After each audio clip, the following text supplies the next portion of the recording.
Imetanda katika kijiji cha Thamanda, Muguga, kaunti ya Kiambu baada ya mwili wa mwanamume mwenye umri wa miaka 26 kupatikana chini ya daraja la reli la Muguga kando ya barabara kuu ya Nairobi Nakuru.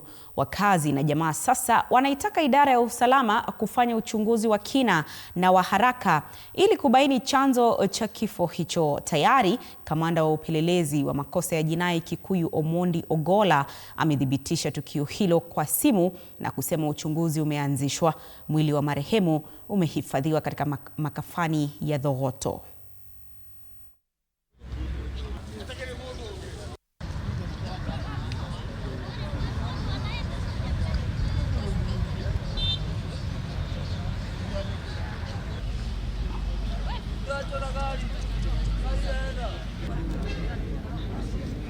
My brother tuliachana naye jana saa 12 akitokea kazi.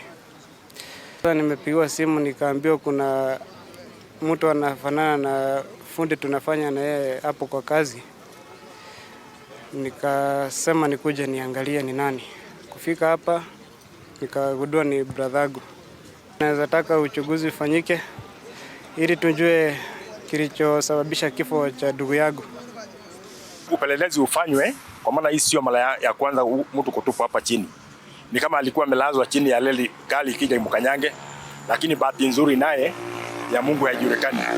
Kwa hivyo nao watu wajitolee waseme wahalifu ni nani, kwa maana labda wengine saa nyingine wanaweza kuwa wanajulikana.